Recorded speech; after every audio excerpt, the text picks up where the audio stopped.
Welcome to NTD News. I'm Holly Kellum. Here are today's top stories.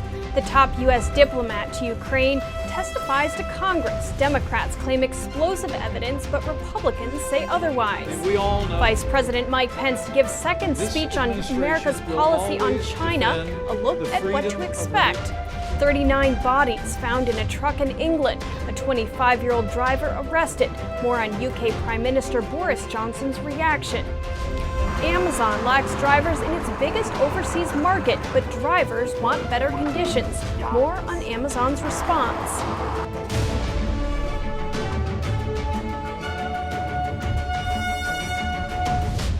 President Trump today commended a ceasefire established along Syria's borders amid Turkey's incursion into Kurdish-held territory in Syria. The government of Turkey informed my administration that they would be stopping combat and their offensive in Syria and making the ceasefire permanent, and it will indeed be permanent. He said the Treasury Department will lift sanctions against Turkish officials imposed earlier this month unless Turkey does something they're not happy with. Trump said a small number of U.S. troops will remain in the area. He also said he spoke with a Turkish general who told him that ISIS terrorists will be kept locked up. The United States' top diplomat in Ukraine testified before Congress behind closed doors yesterday. He's alleging that Ukraine was pushed to publicly commit to investigating energy company Burisma Holdings and to investigate possible interference in the 2016 election. William B. Taylor Jr. is the latest witness to testify in the Democrat-run impeachment inquiry, which is centered on allegations related to President Trump's July 25th phone call with Ukrainian President Volodymyr Zelensky. Taylor, the charged the affairs at the U.S. Embassy in Ukraine, said in his opening statement that Gordon Sondland, the U.S. ambassador to the European Union, told him that everything, including security assistance to Ukraine, was dependent on a public announcement from Zelensky. Trump previously told reporters that he had blocked the aid to Ukraine because of high levels of corruption and to spur European partners to shoulder a greater share of security assistance. North Carolina Representative Mark Meadows described Taylor's testimony information as secondhand. I've been in there for 10 hours. I can assure you there was no quid pro quo. Meanwhile, Democrats claim the testimony provides explosive evidence for the inquiry. Vice President Mike Pence also remarked on the inquiry's development. The American people have had enough of their endless investigations and partisan impeachment. The American people want progress in America, and that's what we've delivered and are going to keep delivering. Now, Democrats are looking to impose an obscure provision routinely included in federal spending bills that would withhold paychecks from executive branch officials who interfere with colleagues cooperating with the impeachment inquiry. U.S. Defense Secretary Mark Esper arrived in Baghdad today, where he is likely to face questions about how long the troops coming out of Syria will stay in Iraq. Iraq's military said yesterday that U.S. forces crossing into Iraq from Syria are only allowed to pass through. They can't stay there. Esper initially told reporters troops withdrawing from Syria would go to western Iraq to fight ISIS and help defend Iraq. He said yesterday Washington aims to eventually bring the troops home. Esper met with his Iraqi counterpart and is expected to meet the country's prime minister to discuss Iraq's role in the U.S. troop drawdown from Syria.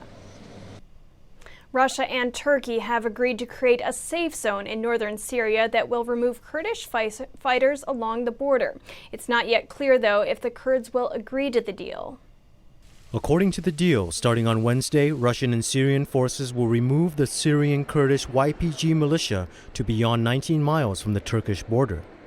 The troops will jointly patrol a narrower strip of land in the safe zone. Russia's foreign minister said the Kurds would also withdraw from the towns of Manbij and Tal Rifat.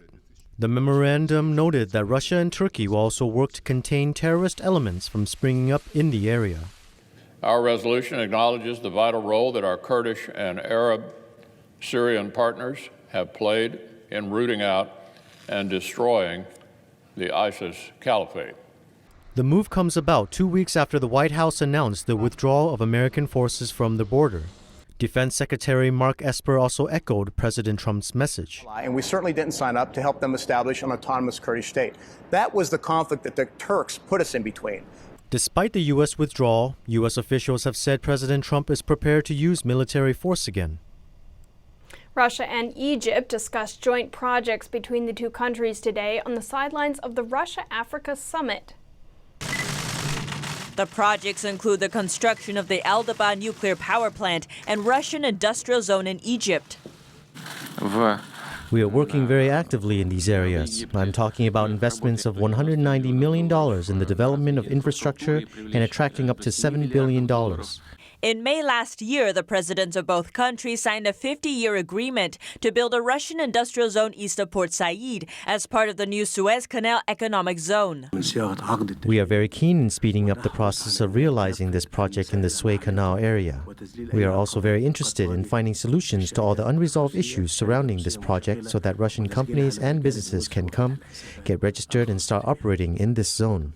The Kremlin has said that it expects 47 African leaders to attend the Russia-Africa summit in Sochi. It's part of Moscow's push to increase influence in business in the continent. Vice President Mike Pence will give his second China policy speech on behalf of the Trump administration tomorrow. As for the message of the upcoming speech, recent remarks by some senior U.S. officials provide some clues. And this administration will always defend the freedom of religion of every American of every faith. So help us God. Tuesday evening, Vice President Pence spoke at the Heritage Foundation's gala. Experts believe that his firm attitude on American traditional values, such as religious freedom and human rights, will also be reflected in his upcoming speech in China this Thursday. The economic issues belong to the economic track. The trade war belongs to the trade track. However, in terms of ideology, universal values, democracy, and leadership, the United States will certainly stick to its position. I think he will further show the America's political attitude on that. Last week, Assistant Secretary of State of Asia-Pacific Affairs, David Stilwell, took Hong Kong as an example and emphasized that the U.S. needs to counter the CCP's starkly different ideology and intentions. Ideology matters, and liberal democracy, my opinion, is a direct threat to a more authoritarian approach, is what we're seeing out of Beijing. The Pentagon issued its first ever Indo-Pacific strategic report this June. It highlights the United States' vision shared with regional friends and allies, but states that China has not conformed to the rules and values of the international system it has benefited from being part of, in particular through the use of coercive means to achieve its own gains. Why we believe we're on the leading edge of long-term strategic competition, it's really based on those different visions and aspirations. Just over a year ago, Pence's first speech on China took a noticeably harder line on China's threat to the principles of liberty, religious freedom, fair trade, and democracy with a memorable statement, "We will not stand down." Reporting by Kitty Wong, NTD News. Dry and windy conditions are making part of California ripe for wildfires. Around 200,000 households in the Golden State could be affected. A Los Angeles neighborhood getting back to normal after Monday's wildfire threatened about 200 homes and scorched dozens of acres. We were out, sitting in the patio, noticed a smoke cloud coming up over the hill. Crews in the Pacific Palisades area were able to get the blaze under control in just over 10 hours. They saved the house, great firemen. But now other parts of the state are bracing for wildfires due to high winds and dry earth. Earlier this month, these same conditions led utility companies in the state to cut power to nearly 800,000 residents for safety concerns. But we are expecting it to be the second strongest offshore wind event of the season thus far. Officials say anytime power shutoffs are necessary, residents will be contacted well in advance by texts, emails, and phone calls. Fully understand the impact of not having electric service. We fully understand how disruptive that is to all of you. And more wildfires and outages are expected throughout the rest of wildfire season. Well, we're looking at potentially another event this weekend, Friday, probably Saturday morning, Sunday. Secretary of State Mike Pompeo in Washington yesterday spoke about what he called the untold story of the Trump administration's diplomacy. Pompeo began by talking about the situation in Syria. He said it was not in Turkey's best interest to continue its incursion. He added that it was a setback in the shared fight against ISIS, but said he thinks the situation is in a better place now. The truth was that President Trump was prepared to cause and raise costs for Turkey in the event that they continued their incursion. So the President used America's economic might, our economic power, to avoid a kinetic conflict with a NATO ally. He said that while the situation was complicated, it is his responsibility as America's chief diplomat to help countries see the world as it is. The truth is that Iran is the aggressor, not the aggrieved. The truth is that China is a strategic competitor at best that uses coercion and corruption as its tools of statecraft. Pompeo continued that the U.S. can't rely on failed strategies to achieve denuclearization in North Korea, nor can it achieve peace in Afghanistan without every party at the table. The truth is, too, that restoring democracy in Venezuela is in our hemisphere's interest, and we should expend considerable effort to achieve that. And the truth is that every nation has a responsibility to share the burden of these global mission sets to achieve security around the world. Turkey's 120-hour ceasefire is set to come to a close Tuesday night, but Turkey's President Tayyip Erdogan renewed threats to resume fighting if Syrian Kurds don't depart before the deadline runs out. A West Point cadet who has been missing since Friday was found dead. 20-year-old Cade Carita failed to show up for a scheduled military skills competition on Friday afternoon. The school says an M4 rifle also disappeared, but officials didn't believe the cadet had any ammunition. He was found dead last night on the school's grounds in upstate New York. The cause of death is being investigated. A truck was found today in Essex, England, containing the bodies of 39 people. Essex police said they believe the truck came from Bulgaria. And also, police have launched a murder investigation and the driver of the truck has been arrested. The truck was found at an industrial site 20 miles outside of central London. First responders found the bodies of 38 adults and what they believe was one teenager. At this stage, we have not identified where the victims are from or their identities, and we anticipate this could be a lengthy process. Prime Minister Boris Johnson said he was receiving regular updates on the police investigation. This is an unimaginable tragedy and truly heartbreaking. I know that the thoughts and prayers of all members are with those who lost their lives and their loved ones. Police say that at this stage, they believe the truck entered the UK on Saturday through a North Wales port, which is a major entry point for traffic from Ireland. The driver of the truck, a 25-year-old man from Northern Ireland, has been arrested and remains in police custody. Also in the UK, Prime Minister Boris Johnson has put a hold on his Brexit legislation in the UK Parliament as he awaits the EU's decision on a possible extension to the Brexit deadline. Without an extension, the UK could leave the EU without a deal. Johnson wants to wait to see if the EU will grant an extension on the October 31 deadline, and if so, for how long. There's no question that Boris Johnson, by pausing the withdrawal legislation, has tried to create momentum to put the pressure on the EU to decide what happens next. There has been progress with Brexit over the last week. The UK and EU agreed to a deal and put it to the UK Parliament in a rare Saturday vote. But members of Parliament wanted more time to debate the deal before giving their approval. Johnson has sent a request to the EU for a new deadline of January 31st, 2020, although the EU could opt for a shorter delay. If the EU doesn't grant an extension, the UK will likely leave the EU without a deal on October 31st.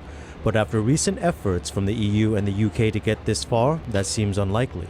And if the EU says no extension, Parliament can't get the withdrawal bill through, then no deal still seems like the only way forward. But I think in the end, the EU's not going to want to wish that on itself or the UK. The EU Council President has recommended the other 27 member states to approve the extension and says he and other leaders are considering the extension. But first, they have requested London to inform the Council of its next steps. The man at the heart of the extradition controversy in Hong Kong was released today. He is wanted in Taiwan for the alleged murder of his pregnant girlfriend, but was serving a separate sentence in Hong Kong for money laundering. Taiwan President Tsai Ing-wen says Taiwan has jurisdiction over the case. The man Chan Tong-kai said he would turn himself into authorities in Taiwan. But Tsai Ing-wen said there is no question of turning oneself in. Taiwan objected to allowing him the freedom to travel back to Taiwan. Instead, it offered to send a team to escort him back. But Hong Kong's government refused, saying Taiwanese officers could not enforce the law in Hong Kong. Everything we're doing now is to extend judicial justice. We're also extending our sovereignty. This is national sovereignty. In the follow-up, we will ask the Hong Kong government for judicial assistance, especially about providing critical evidence related to this case. Taiwan's Mainland Affairs Council says allowing a murder suspect to fly on his own would ignore the safety of other passengers. It also said it would make Hong Kong a criminal paradise where murderers can walk around.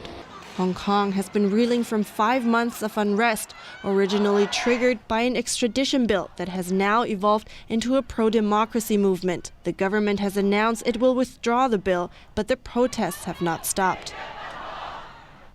And an update on that controversial extradition legislation today. Hong Kong's legislature formally withdrew the bill. The move is unlikely to end months of unrest, however. Meanwhile, there are reports that Beijing is drawing up a plan to replace Hong Kong's leader.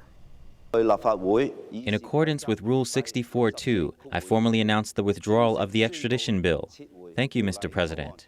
If the bill were passed, it would have allowed Hong Kong residents to be extradited to mainland China for trial in Communist Party-controlled courts. The bill was seen as the latest attempt by Beijing to tighten its grip on Hong Kong, which enjoys an independent judiciary. In September, Chief Executive Carrie Lam reluctantly agreed to pull the bill. Despite the withdrawal, Hong Kong is not likely to see an end to months of unrest, as the move met just one of the 5 demands of pro-democracy protesters.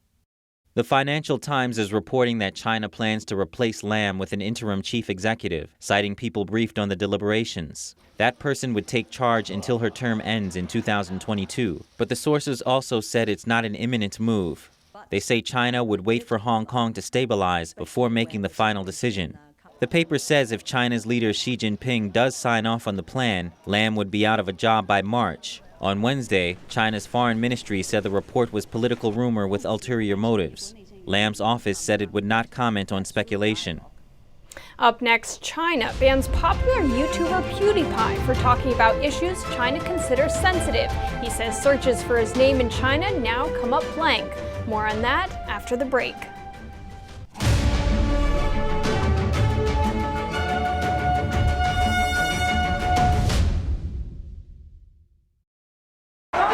Extremely gutsy. The Chinese Communist Party is not known for taking criticism very well. The police have blocked off the streets and been firing tear gas and beanbag rounds at the protesters, and they've made several arrests. 警方呢是一直进行了一些推进，并且呢是多次举起黑旗和橙旗呢去发射了很多的催泪弹。即係佢哋放出去打嗰時，嘭咁撞到個肚㗎。咁咧就我而家翻轉頭咧就見到個咁嘅嘢，因為嗰當時兵荒馬亂咧，我就。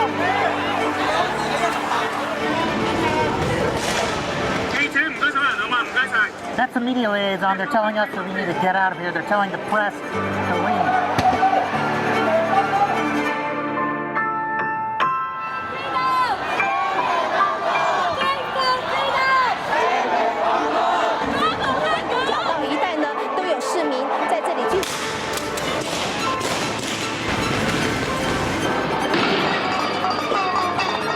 Boy, this tear gas is getting pretty strong.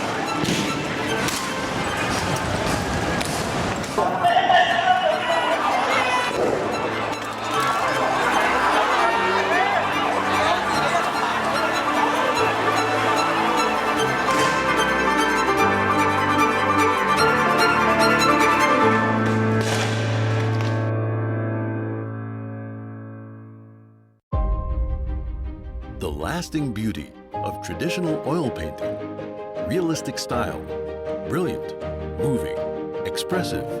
2019 NTD Television International Competition for Figure Painting in Oil, guided by truthfulness, kindness, and beauty. We invite you to join us on our journey back to traditional art. Gold Prize award of $10,000. For more detail, please visit oilpainting.ntdtv.com.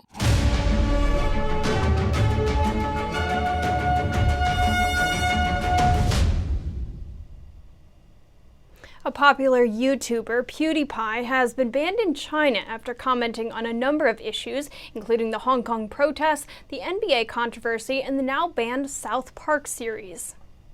PewDiePie, real name Felix Kjellberg, made the announcement to his 101 million YouTube subscribers in a video. That's right.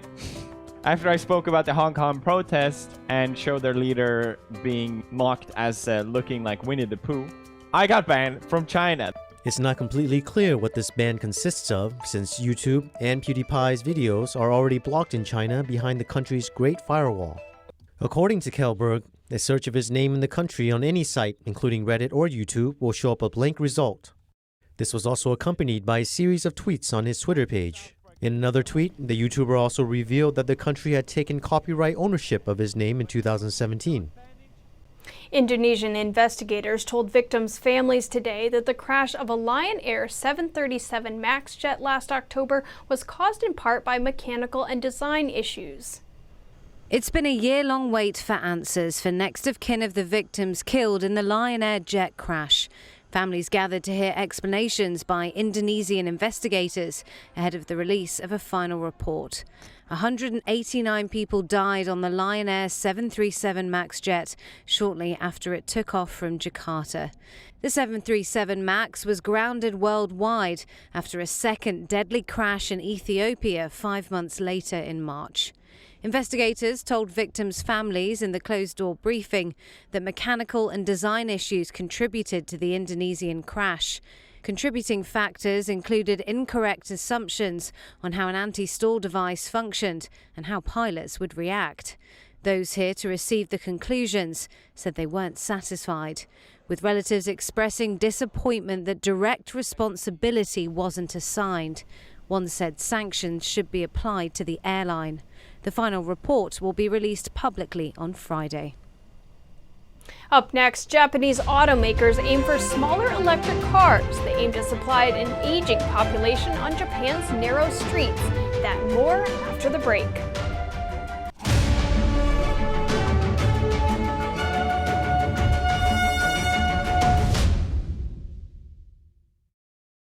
When you look at TV networks in America, a soundbite and fight-it-out culture prevails on news and commentary programs. As a Canadian, I'm fascinated with America, and I wanted to offer American thought leaders an opportunity to share their thoughts in a deep dive format, where we can explore their ideas together. And so American Thought Leaders was born. The world's most brilliant thinkers believed that open discourse was the key to greatness. However, all around the world, we see that discourse is being stifled and political agendas have subverted media. The Epoch Times launched its Global Thought Leaders program to bring back this great tradition of free thought. As the host of American Thought Leaders, every week I interview some of the most intriguing minds on the most pressing issues of our time. Be sure to check out our new episodes every week.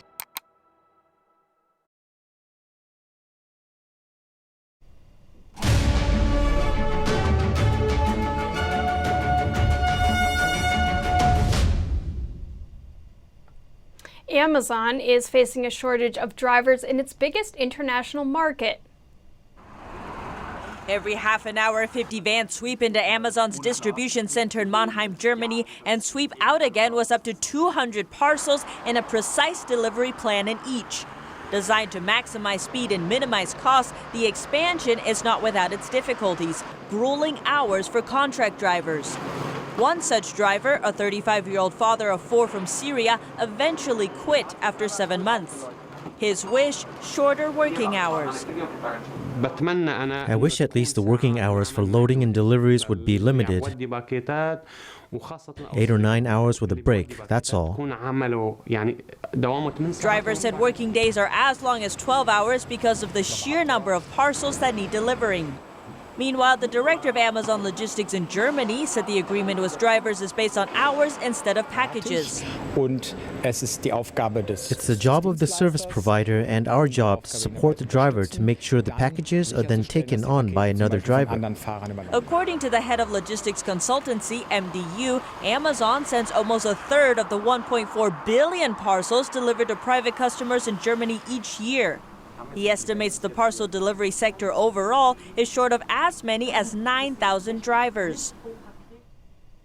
The automobile industry is betting on electric cars and autonomous driving at the 46th edition of the Tokyo Motor Show today. Global automakers are racing to put long-range electric vehicles on highways amid stricter emission laws. Japanese rivals are taking a niche approach and steering towards cheaper, pint-sized runabouts to make costly battery technology more accessible. The automotive industry is facing a revolution, and we, Nissan Motor, are also moving into a new era. Nissan, Toyota Motor, and others are due to show prototypes of 1- and 2-seater electric vehicles designed for short distances with limited top speeds.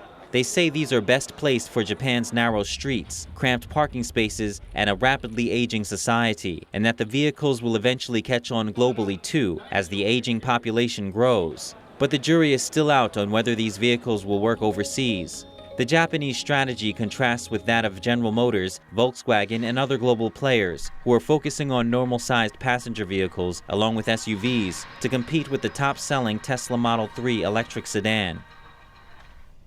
Up next, Israeli researchers say a Byzantine-era church was unearthed outside Jerusalem. The church was dedicated to a mystery martyr and has a rare feature. More on that when we return.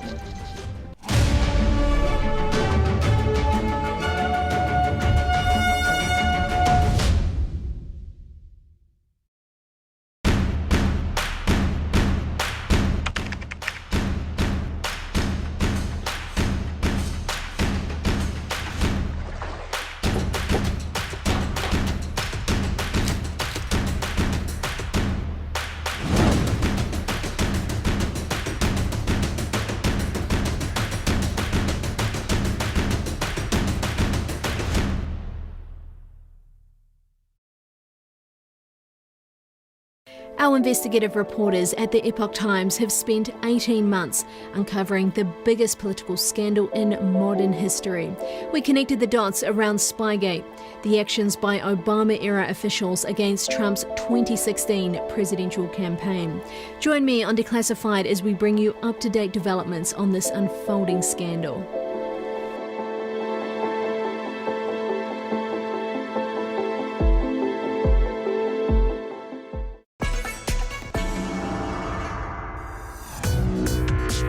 Viewers have described China Uncensored like The Daily Show, but about China. At the beginning, I was super excited when I got 500 views, and now the show's grown to about 500,000 subscribers on YouTube. One episode reached 7.9 million people. I'm a little freaked out that that many people have seen my face. In 5 years, I see China Uncensored as the sole source of edutainment worldwide.